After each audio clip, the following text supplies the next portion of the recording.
Apple, Tesla, Naik, Panasonic सबके सब India में मैन्युफैक्चरिंग स्टार्ट करने वाले थे, बट सडनली एक अटैक हुआ।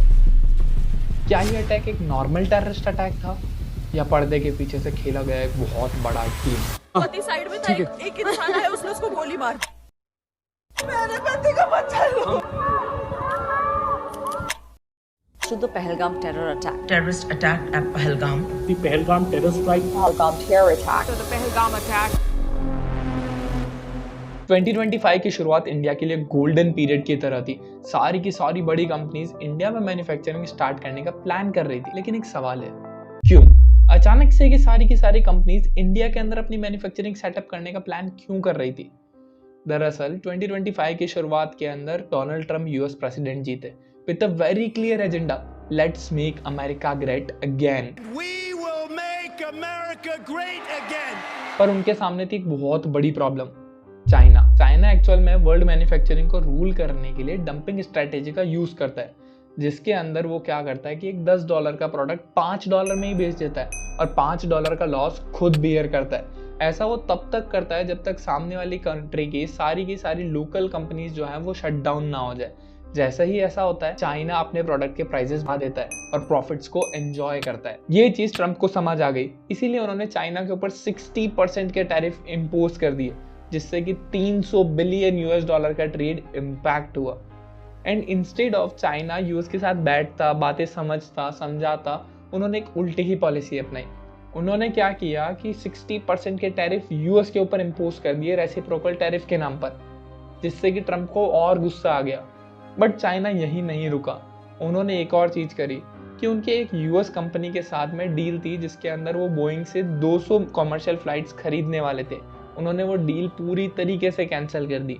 उसी के साथ साथ में उन्होंने जो यूएस कंपनी चाइना में ऑपरेट कर रही थी उनके ऑपरेशंस को मुश्किल बनाया। कभी डाटा सिक्योरिटी ऑडिट के नाम पे, कभी उन्होंने क्लाउड एक्सेस को रिस्ट्रिक्ट कर दिया, कभी पॉल्यूशन का बहाना दिया, तो कभी लोकल रूल्स एंड रेगुलेशन के नाम पे। उन्होंने ये सब करके सोचा कि वो यूएस को प्रेशर में डालेंगे, क्योंकि पहले ही एक तो यूएस की जनता को चीज़ें महंगी मिल रही है, उसी के साथ साथ अब जो यूएस कंपनीज हैं उनके लॉसेस भी बढ़ते जा रहे हैं और उनके ऑपरेशंस में मुश्किल हो चुके हैं चाइना में।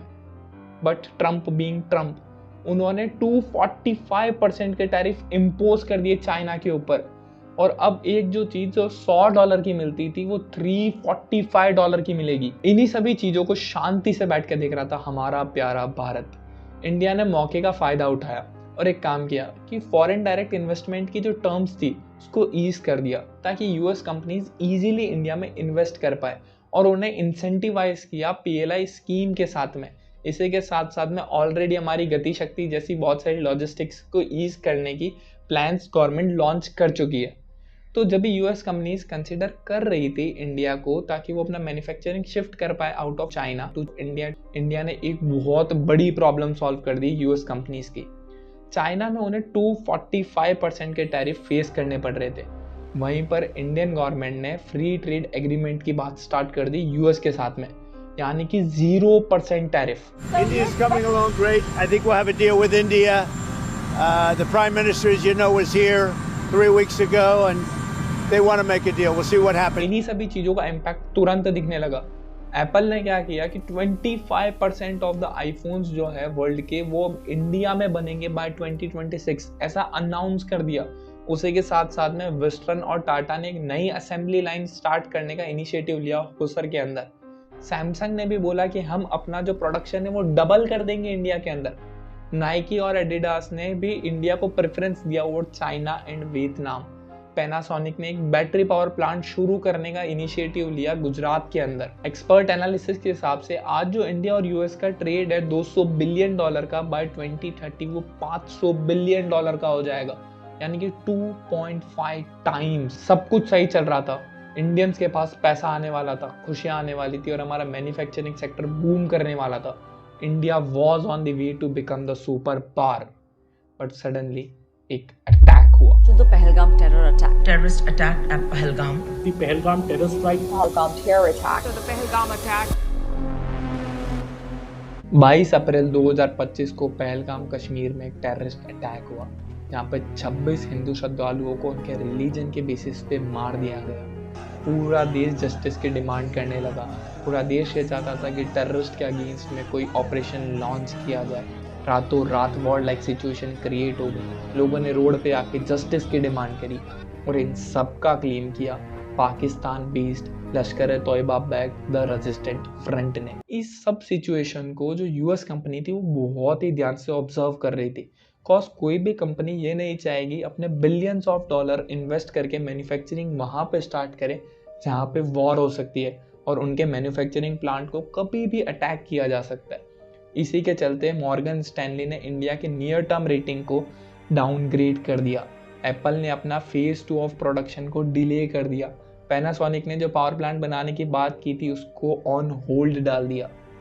अब जो कंपनीज पहले इंडिया को प्रेफरेंस दे रही थी ओवर अदर कंट्रीज, वो अब मैक्सिको, वियतनाम, इंडोनेशिया जैसी कंट्रीज को भी एक्सप्लोर करने लगी। वो सोचने लगी कि हम यहाँ भी अपनी मैन्युफैक्चरिंग सेटअप कर सकते हैं, यहाँ पे पीस है, डेमोक्रेसी है, थोड़ी स्टेबल हमें इकोनॉमी मिलेगी। जब इंडिया के लिए सब कुछ सही चल रहा था, एक गोल्डन पीरियड चल रहा था, तभी ये टेररिस्ट अटैक। ऐसा क्यों?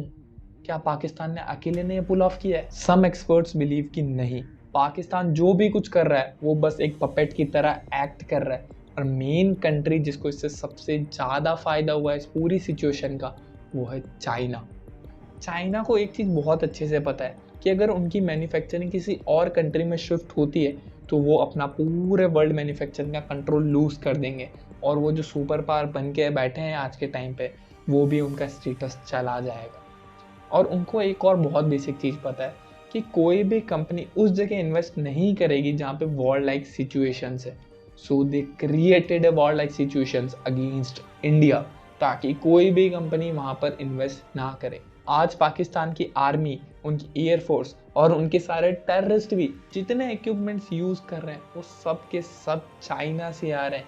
उनके एयरक्राफ्ट, उनके फाइटर जेट्स, उनका मिसाइल डिफेंस सिस्टम, उनकी missile, explosives, artilleries, tanks, panzers, यही नहीं उनके कैमराज, उनके on board equipments, communication devices, satellites, उन्होंने जो भी कुछ लॉन्च किया है, majority of them are coming from China.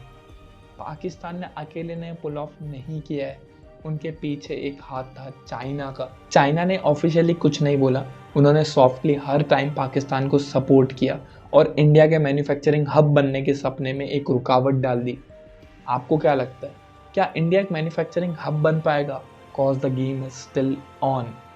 अपने जो भी थॉट्स है वो प्लीज़ कमेंट में शेयर करो और बाकी लोगों तक भी पहुंचाओ कि आपको क्या लगता है, क्या बस ये कॉन्स्पिरेसी है या एक्चुअल फैक्ट है। तब तक के लिए जय हिंद, वंदे मातरम।